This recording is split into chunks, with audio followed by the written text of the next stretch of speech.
Muchos creyentes podrán pensar que estamos viviendo la última gran apostasía antes del fin, debido al notable desvío de la iglesia cristiana,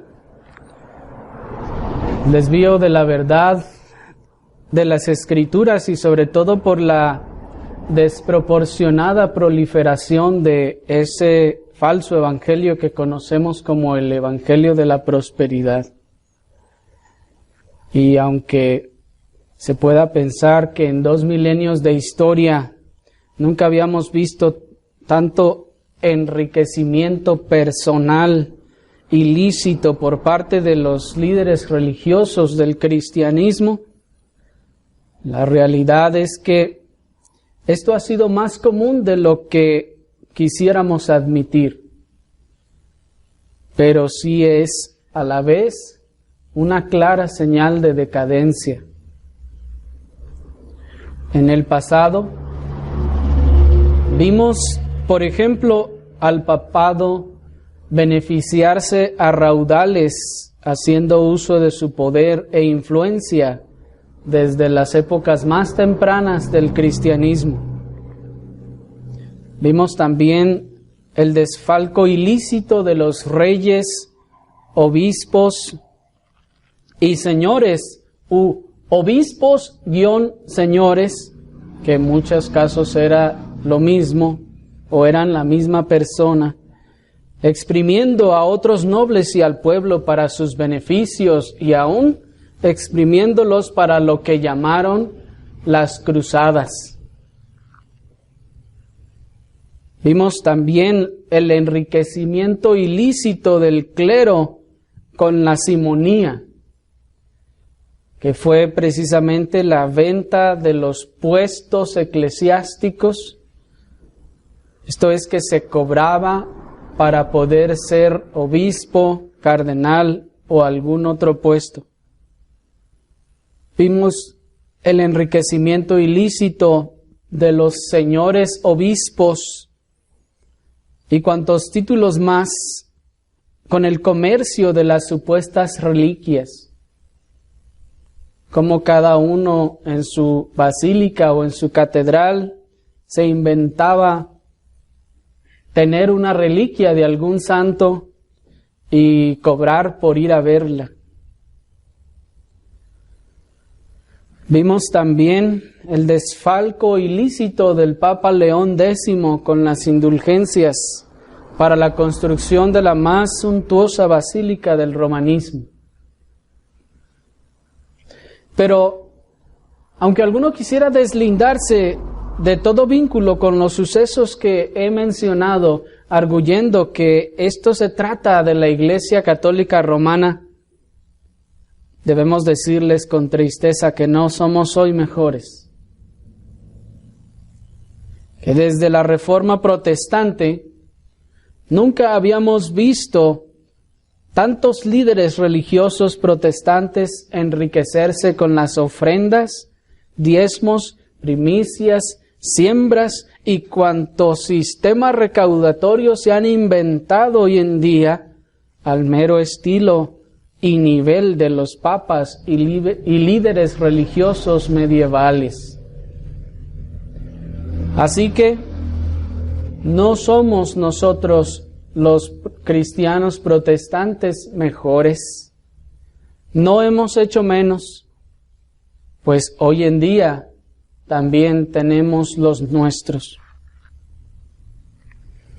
No es noticia ni para los incrédulos la cantidad de pastores y líderes religiosos que se han hecho millonarios, que han alcanzado o han acumulado millonarias cuentas en los bancos, lujosas y extravagantes mansiones, yates lujosos y hasta jets privados para servir mejor al Señor, entre comillas. Qué lejos estamos de aquel sencillo establo o cueva, dirían algunos, donde el más grande líder del cristianismo escogió nacer. Qué lejos estamos de aquel austero pesebre donde el más grande y digno Rey de los Reyes escogió nacer.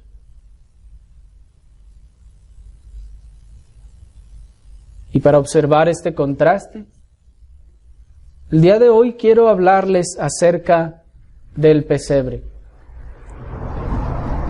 Quiero hacer nuevamente la salvedad que hice el domingo pasado y recordarles, hermanos, que la razón por la que estamos tomando estos temas es el resultado del proceso y la progresión de los temas que hemos venido trayendo desde hace algunos años, que providencialmente han coincidido con estas fechas.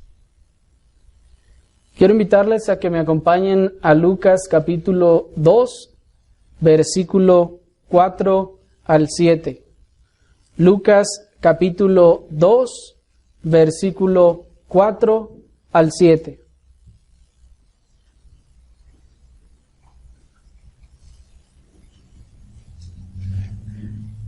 Y José subió de Galilea, de la ciudad de Nazaret, a Judea, a la ciudad de David, que se llama Belén, por cuanto era de la casa y familia de David, para ser empadronado con María su mujer, desposada con él, la cual estaba encinta.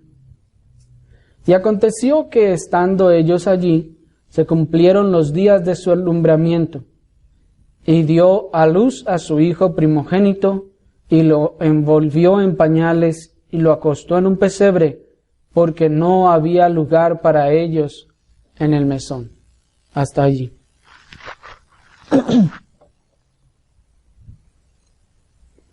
La travesía que José y María vivieron o atravesaron para hallar hospedaje en Belén fue indudablemente planeada en la providencia divina para que ellos terminasen en un establo. Sabemos por la inferencia de nuestro versículo que ellos no hallaron lugar, lo que implica que anduvieron buscando de mesón en mesón lugar para hospedarse. Probablemente sus familiares también estaban con casa llena, pues recuerden, como vimos la ocasión anterior, el emperador había hecho un llamado al empadronamiento y tenían que ir todos a las casas paternas. Así que Belén, siendo una aldea pequeña, seguramente se llenó de familiares de todos los habitantes. Probablemente de tal forma que en todas las casas estaban familiares hospedados y no había más lugar para otros familiares. De tal forma que aún incluso los mesones o los hoteles pequeños de paso de aquel tiempo estaban llenos ya. Pero hermanos, el hecho de que hubiesen estado llenas todas las casas de los parientes que probablemente hubiesen tenido con vida allí en Belén, y el hecho de que hubiesen estado llenos todos los mesones en Belén, hermanos, no fue una casualidad. No fue un desafortunado incidente, sino fue indudablemente un propósito planeado en la providencia divina para que ellos terminaran en un establo.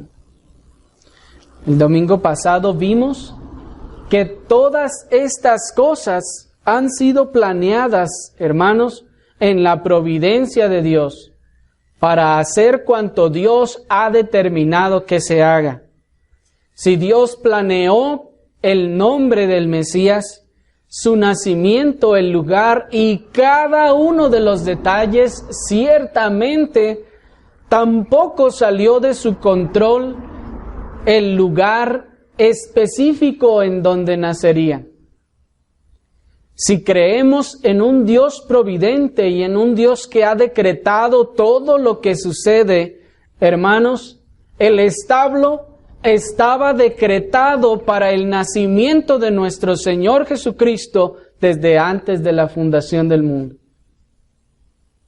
El decreto divino llenó todas las casas de Belén y cerró todas las puertas para la pareja de Nazaret. Así, esto impediría que ellos hallaran un lugar socialmente aceptable para ellos poder hospedarse. Así que, niños, ¿por qué nuestro Señor Jesucristo terminó naciendo en un establo? No fue por causa del infortunio o de la desorganización de sus padres o de la sociedad o el gobierno, sino por causa del propósito y el decreto de Dios. No fue una desafortunada coincidencia. El Dios de los cielos determinó que todas las puertas fueran cerradas y que todas esas puertas cerradas conducieran a la pareja no a una mejor situación, sino a una socialmente peor. Qué interesante es esto, hermanos, porque el mundo regularmente dice y espera lo contrario. El mundo piensa y dice que cuando todas las puertas están cerradas, dicen, no te preocupes porque probablemente Dios tiene algo mejor para ti. Si todo te va mal, no te preocupes porque seguramente es porque te espera algo mucho mejor o porque te está esperando algo que es mejor que cualquiera de las cosas que tú habías escogido. Pero hermanos, a José y María no les sucedió así. Todas las puertas cerradas no les condujeron a un mejor lugar. Hoy en día, en nuestros tiempos, tal vez puede a veces suceder así. Alguien no encuentra vuelos en ninguna parte o se cancelan los vuelos, no sé, sucede alguna otra cosa. Y a veces esas puertas cerradas, esas dificultades le conducen a que como ya no hay lugares, pues lo tienen que poner en la sección de primera clase y se va en primera clase. Eso es relativamente común, hermanos, en los aeropuertos. Pero a la pareja de Nazaret le ocurrió exactamente lo contrario. Todas las puertas cerradas tenían el propósito de conducirlos a una situación más adversa que la que ellos buscaban. Así que, hermanos, debemos también entender este principio en la soberanía de Dios. Que cuando a nosotros se nos cierran las puertas, no debemos siempre pensar que es porque nos espera algo mejor. No, probablemente nos espera algo más dificultoso, pero al final será la voluntad de Dios. Es lo que Dios ha determinado. Dios ha determinado probablemente que se nos cierren las puertas para que batallemos, porque Dios quiere que batallemos. ¿Cómo que dice que Dios quiere que batallemos? Sí, hermanos, muchas veces Dios quiere que batallemos. Porque somos tan necios y tan rebeldes que el Señor nos tiene que disciplinar así o tiene que tratar con nuestro carácter así. Tenemos que a veces aprender a la mala a causa de nuestra situación, de nuestro corazón. Mientras Augusto César descansaba en la mejor cama del mundo en ese tiempo y rodeado de las más grandes comodidades, el más poderoso rey del universo escogió nacer en un establo. o en una cueva, dicen algunos, y ser recostado en un comedero de animales. Pues la palabra griega que se tradujo como pesebre significa literalmente comedero de animales. Hoy en día esa palabra pesebre ya para nosotros tiene otra connotación por la cultura y por cuánto se ha celebrado. Pero la realidad, hermanos, es que un pesebre es ese lugar en donde comen los animales. Es el plato grande donde comen los animales. No es esa canastita, lo que llaman Moisés, tejido de palma con algunas colchoncitos o cosas adentro. Hermanos, yo creo que hay muchos animales en nuestro tiempo que duermen mejor que el lugar en donde nuestro Señor Jesucristo escogió nacer. Algunos aseveran que el lugar en donde terminaron ellos refugiándose al no hallar lugar en el mesón fue una cueva. Pero otros dicen que es probable que haya sido un establo o la sección de la parte de abajo de las casas de aquel tiempo en donde se dejaba al ganado traído de las caravanas y donde se quedaban los esclavos que eran los que cuidaban a los animales y los alimentaban, y que era probablemente ese lugar en donde se les dejó a José y María para que pudiesen quedarse allí y no se quedaran a la intemperie.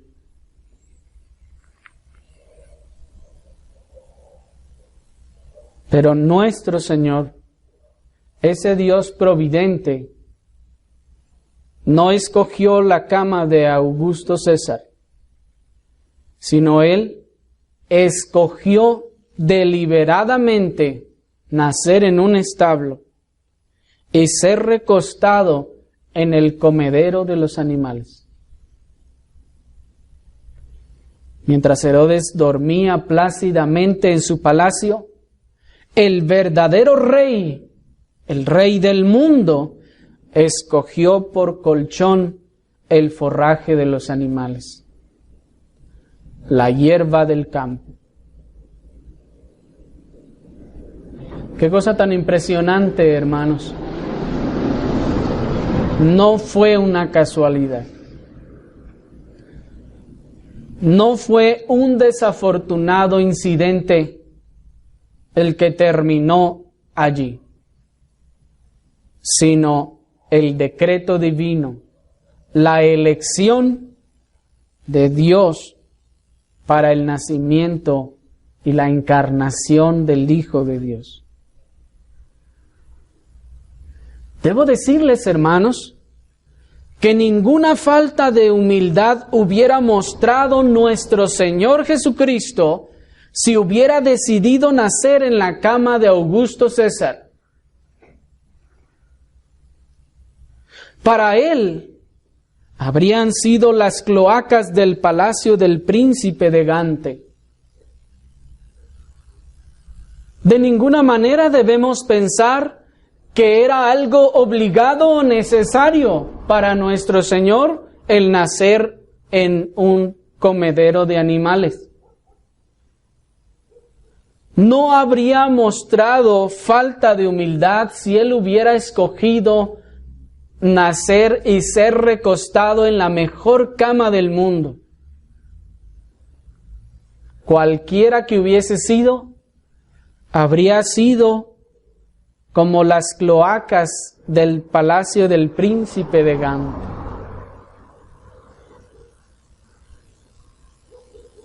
Bueno, alguno, espero, entenderá la referencia. Ninguno acusaríamos al presidente de nuestra nación de falta de humildad si aceptara la mejor silla en su visita a la choza más pobre y precaria de la nación. Nadie diríamos, mira qué soberbio el presidente. No, hermanos. Sabemos de su indumentaria. Y sabemos, hermanos, que es el primer ciudadano de la nación y la dignidad de su investidura. Así que, cuando va a la casa de alguien y alguien le ofrece la mejor silla que tiene, aun si sea la última, toda rota y quebrándose, y él la acepta, no es ninguna falta de humildad. En realidad estaría aceptando algo menor de lo que merece por su indumentaria y su dignidad. Así, nuestro Señor Jesucristo no habría estado manifestando la más mínima falta de humildad al haber escogido nacer en el más majestuoso palacio. Podía haberlo hecho y ningún mal podía haberse señalado en él. Ni el más maravilloso palacio con la más majestuosa cuna hecha de oro e incrustada totalmente de diamantes y las piedras más preciosas habrían sido dignos de su majestuosidad. Por lo que nunca habría mostrado la más mínima falta de humildad al aceptar el más cómodo y prominente lugar de nacimiento. Pero Él no lo quiso así. Si así lo hubiera querido, habría movido toda circunstancia y voluntad necesaria para haber nacido en el mejor lugar del mundo. Pero Él no lo quiso así. Si es un Dios providente y todopoderoso, que tiene el control de todos los acontecimientos de la tierra y cuanto más del plan más maravilloso y perfecto de redención, hermanos, si Él hubiera querido, Él que tiene la voluntad de los reyes en su mano, ¿no habría podido mover la voluntad de Augusto César para ofrecerle su cama y que naciera allí? ¿No habría movido, hermanos, al mismo emperador del imperio más grande del mundo en su tiempo a visitar Belén en esa fecha por la razón que ustedes quieran y le hubiese ofrecido el mejor lugar que él hubiese traído incluso desde allá? Porque recuerden que los reyes y emperadores se llevaban hasta su cama a la campaña.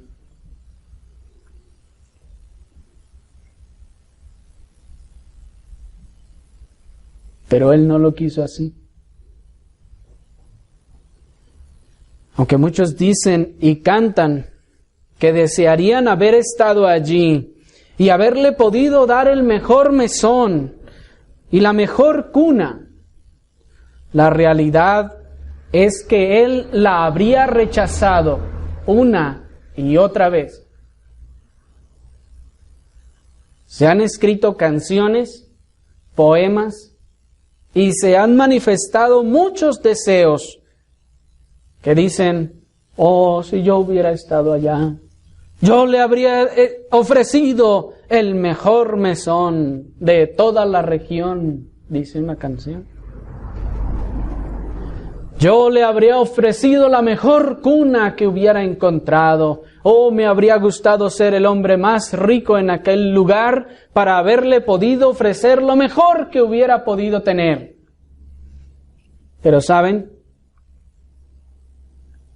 El Señor lo hubiera rechazado.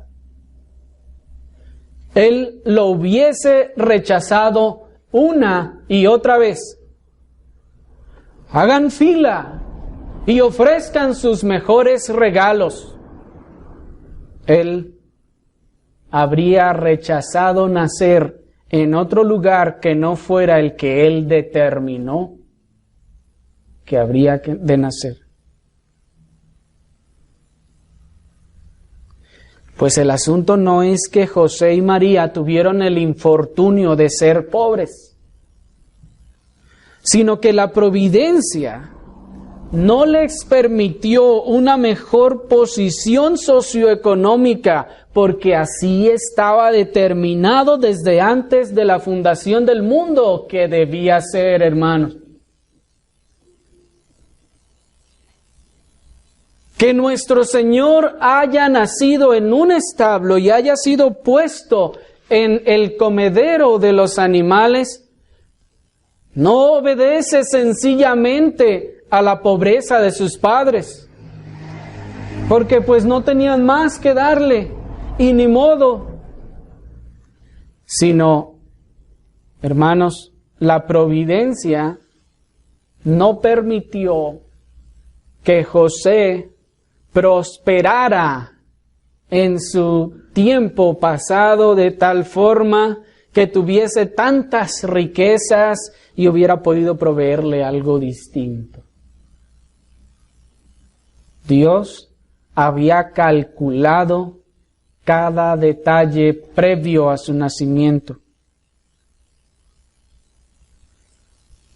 El asunto no es que José y María hubiesen tenido falta de visión o lo que hoy llaman fe, entre comillas, para haberle proveído un mejor lugar para nacer, sino al contrario. La fe verdadera, esa fe bíblica, es la que les llevó a entender y aceptar el plan y la voluntad de Dios para el nacimiento de su propio Hijo, el Hijo de Dios. Así que no se trataba de que ellos no hubiesen tenido visión. No, mira, María, ya cuando vaya a nacer nuestro hijo, vamos comprando una cuna, vamos teniendo esto, ya tenemos todos los bibis listos, ya tenemos tantos pañales, y así, para que cuando llegue, ya hasta el cuarto está listo para la llegada del bebé. No es que les haya faltado visión,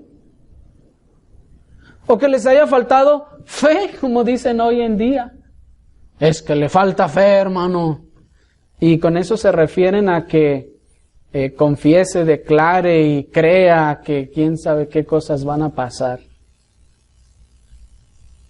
No, hermanos, sino más bien fue porque tuvieron fe que ellos se prestaron y se determinaron a seguir y obedecer la voluntad de Dios. Piénsenlo por un momento, hermanos, ustedes.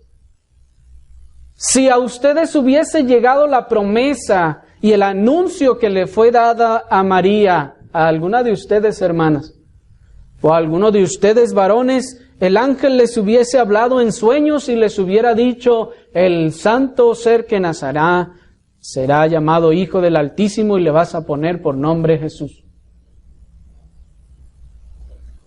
¿No habrían ustedes querido, procurado o buscado hacer todo lo posible para proveerle el mejor escenario al Mesías que han esperado por milenios?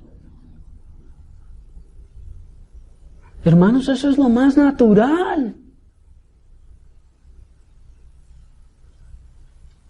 Pero más bien pienso que ellos debieron haber contenido sus impulsos o emociones, a veces de repente hasta carnales, para seguir la voluntad y el propósito de Dios en estas cosas.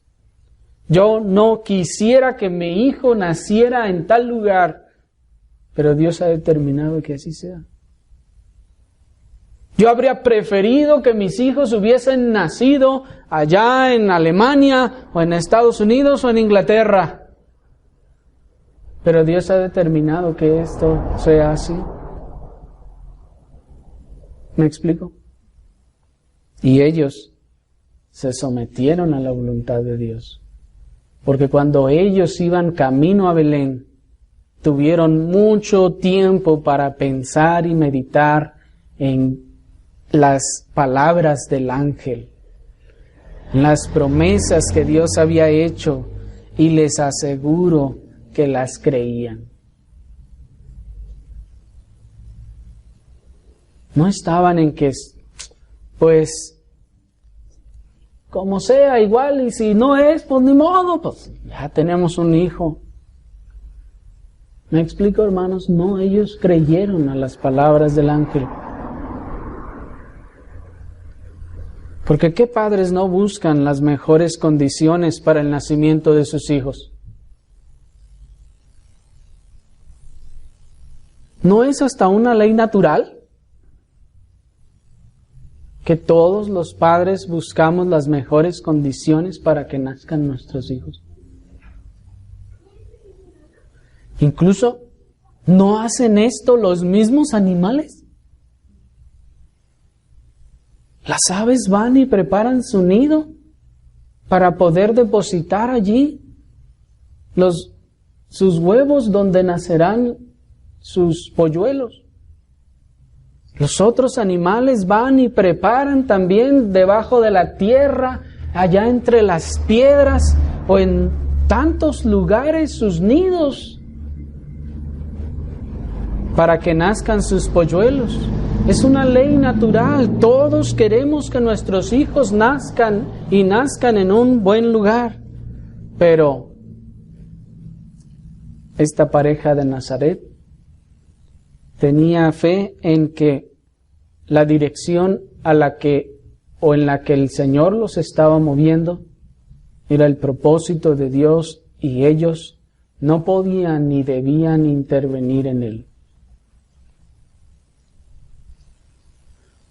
Así que dejen de querer cambiar la historia.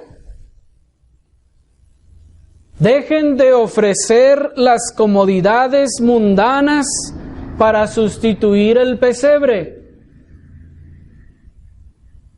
Dejen de desear que tal acontecimiento hubiese sido en mejores condiciones terrenales, porque así fue decretado por Dios. Ese fue el propósito de Dios, que así fuera.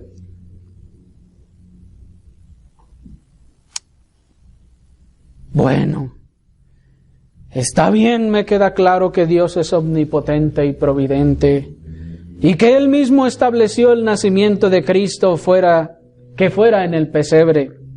Pero, ¿por qué fue así? Dirá alguno. ¿Por qué no escogió, aunque fuera un lugar normal, en una casa normal donde pudiera nacer?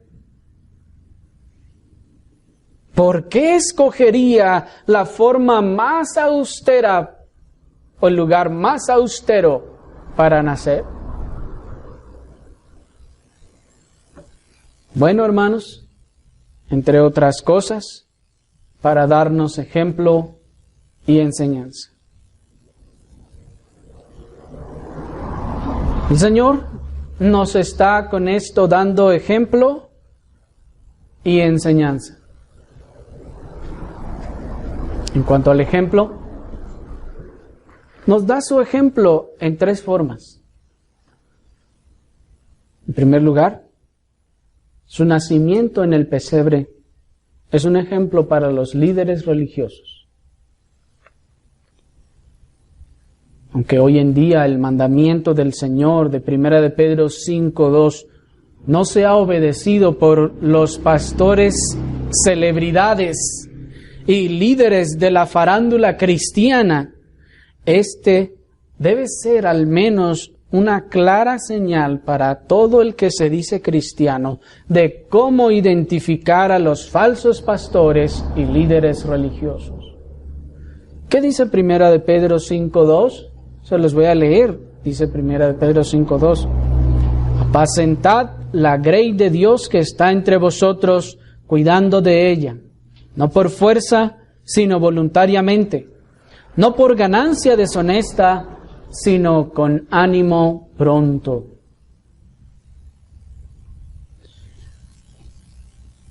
La austeridad del pesebre, desafortunadamente, para muchos pastores celebridades de nuestro tiempo, no es más que una linda y conmovedora historia para este tipo de pastores que se apacientan a sí mismos. Es otra buena materia prima para obtener más ganancias deshonestas. Nunca les pasa por la mente que el pesebre es un ejemplo de elección de vida para todo aquel que quiere servir a su Señor en su reino. Y estoy hablando su con S mayúscula y reino con R mayúscula. Esto es el reino de Dios. Muchos de los pastores celebridades hoy en día se justifican y dicen, pues yo no puedo evitar que venga tanta gente a mi congregación y que me donen tantos miles o millones de dólares. Bueno, el Señor Jesucristo escogió que para Él esto no fuera así. Si Él hubiera querido, habrían venido todos los reyes de la tierra a regalarle todas sus riquezas, a hacer un fideicomiso para que pudiera sustentarse durante todos sus años de vida hasta su ministerio, a dejar una herencia para que pudiera, aunque sea, dejarle algo a su madre y no dejarla allí desamparada. Bueno, que sabemos que tenía más que le ayudaran. Pero el Señor escogió no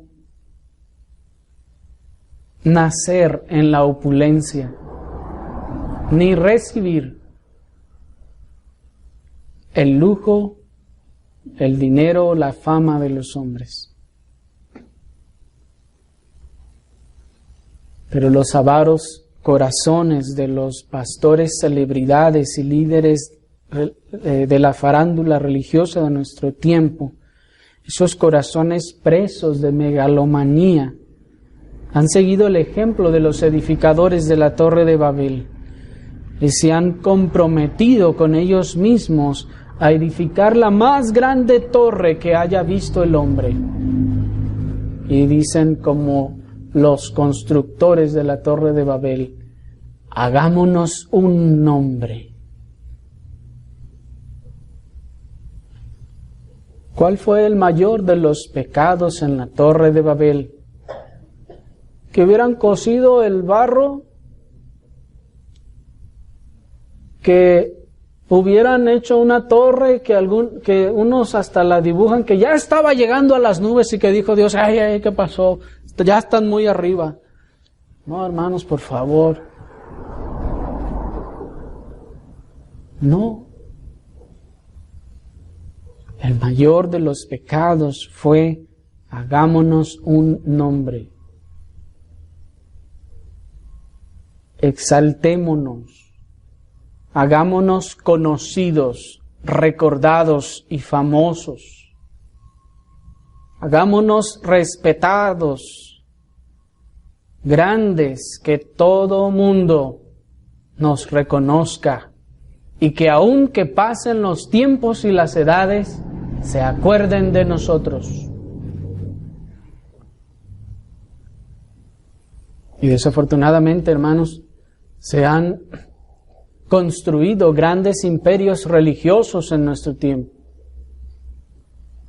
Es impresionante saber y oír de pastores que se dicen ser cristianos, que tienen cuentas bancarias hasta de cientos de millones de dólares. Todo eso producto de su ministerio, entre comillas, que tienen mansiones todavía mayores y más grandes y caras que las de los presidentes de los Estados Unidos.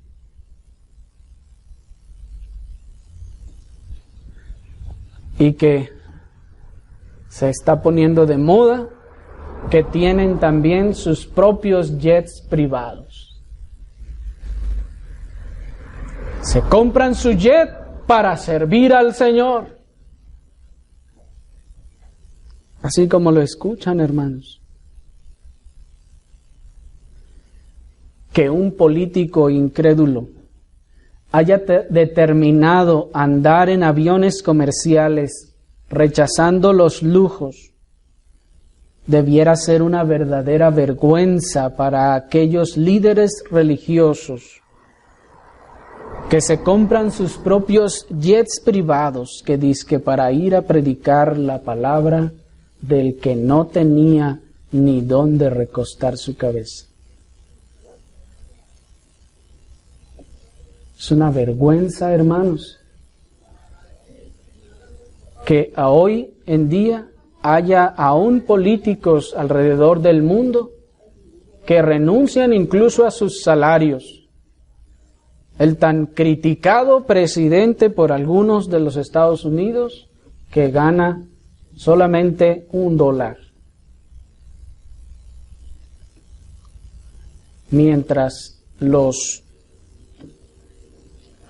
predicadores y pastores de la farándula de nuestro tiempo ganan decenas de miles de dólares. Bueno, para nosotros por semana, aunque ellos los calculan por años. Y eso no solo se da en los Estados Unidos, sino también en Latinoamérica, hermanos, tenemos los nuestros.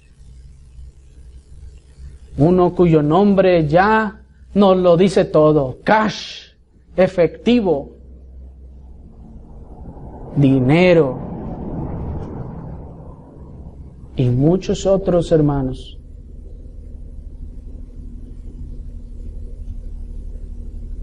Uno de ellos tan famoso, argentino, que incluso se caricaturizó también en aquella terrible caricatura conocida como Los Simpson. Pero hermanos, en segundo lugar, el nacimiento de nuestro Señor Jesucristo es un ejemplo también para la iglesia. La iglesia de Cristo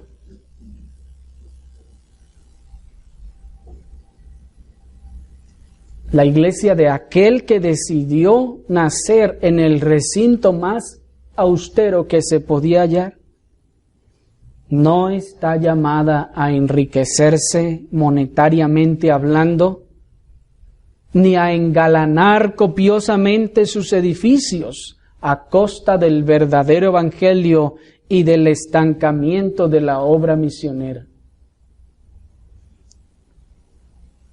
Hermanos, por más grande que en la voluntad y providencia de Dios pueda crecer una iglesia, no es para que hagamos catedrales, para que engalanemos con lujos y pongamos, en vez ahora de altares de oro, pongamos púlpitos de oro o alguna otra cosa lujosa. Todo esto en desmedro del verdadero evangelio, descuidando la verdad y la palabra de Dios, y sobre todo también descuidando el estancamiento en la obra misionera.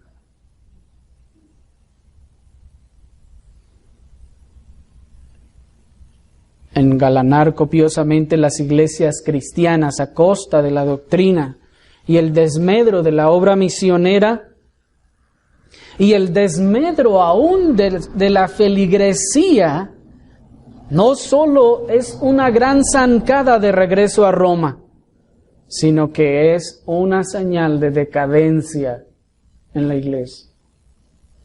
Esas congregaciones que despluman a sus feligreses, los dejan sin dinero, sin carros, sin casas, para que pueda construirse una gran torre, para que pueda construirse un gran edificio, grandioso, suntuoso, lujoso, elegante en exceso. ¿Qué estamos haciendo diferente a lo que hacía León X en el tiempo en el que se produjo la Reforma? Si ustedes le hubieran preguntado a ese señor por qué se sacó de la manga las indulgencias y abrió todo ese comercio para crear un recinto para adorar a Dios. ¿A Dios se le debe dar lo mejor? Sí, se le debe dar lo mejor, hermanos. Pero hacer púlpitos de oro, o regalarle Ferraris al pastor, o tener cuentas millonarias de la iglesia a costa de los feligreses, a costa de la obra misionera. Hermanos, eso es decadencia.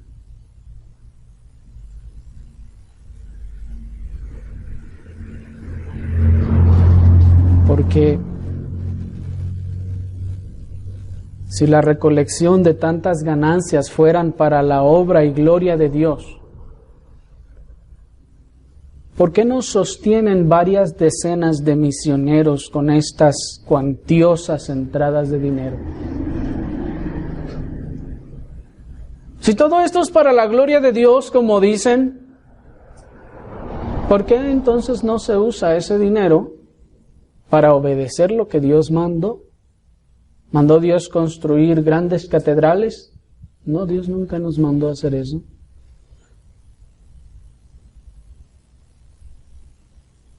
Pero sí nos mandó que fuéramos a todo el mundo a predicar el Evangelio. Y saben, ir a todo el mundo cuesta dinero. Yo me pregunto, ¿por qué alguno de esos pastores o iglesias millonarios no sostienen en todo lo posible misioneros de los que ellos consideren que sean sanos o correctos?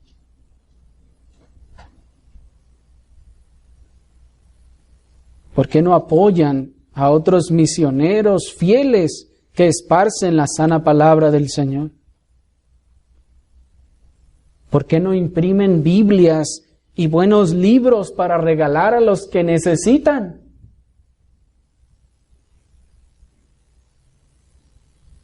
¿Por qué no, en vez de engalanar sus inmensos auditorios, no envían ayudas a iglesias en extrema pobreza o en persecución?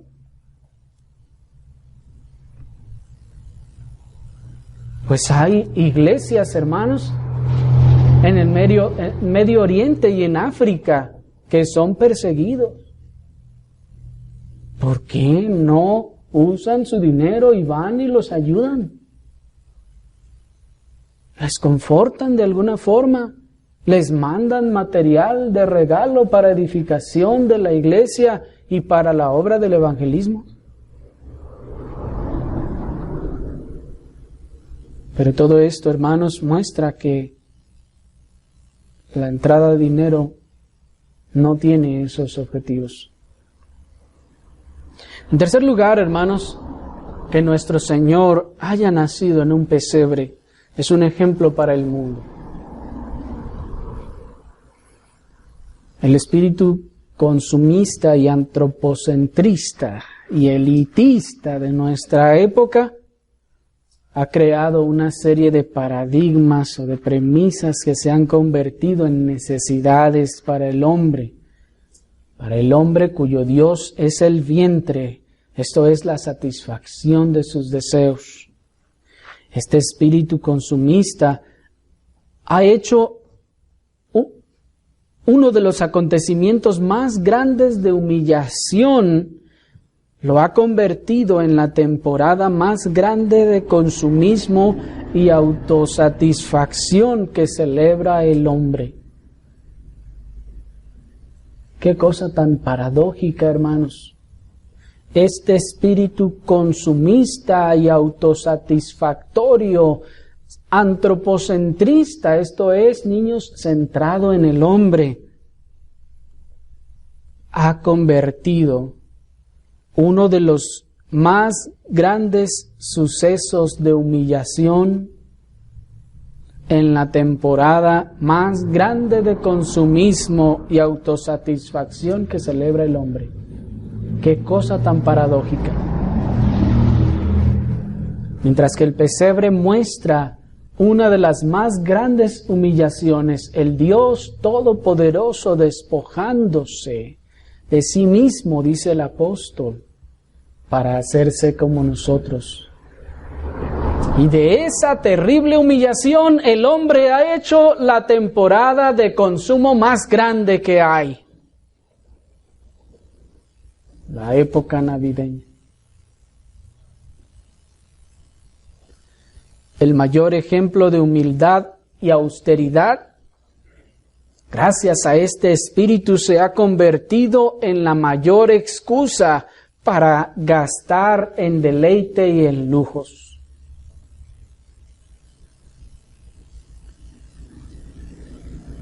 Pero hermanos, termino con esto. La elección del pesebre de nuestro Señor es el abierto rechazo a la pompa de los reyes de la tierra.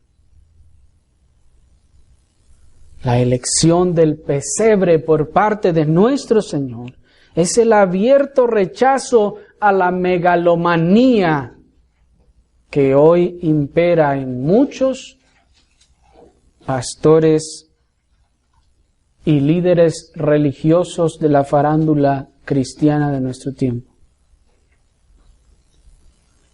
La elección del pesebre es el abierto rechazo al engrandecimiento y encumbramiento mundanos.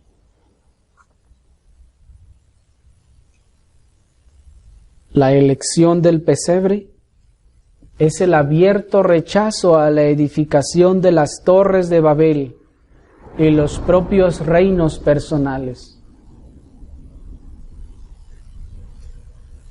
Ese pesebre parece decirnos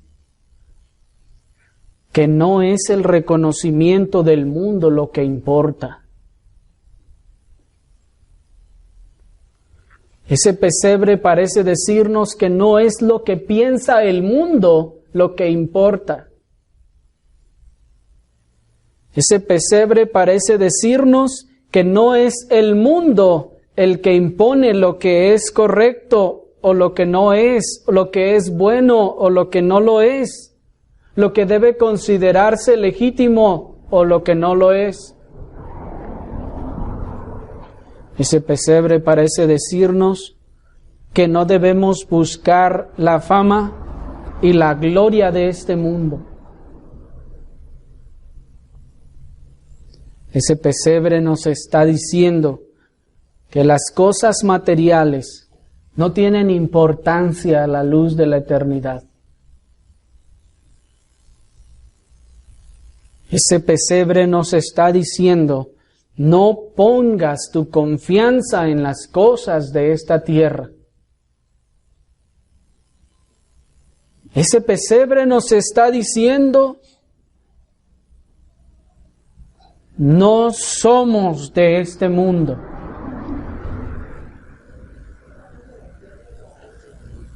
Ese pesebre nos está diciendo que el verdadero placer no está en los lujos y comodidades de esta tierra.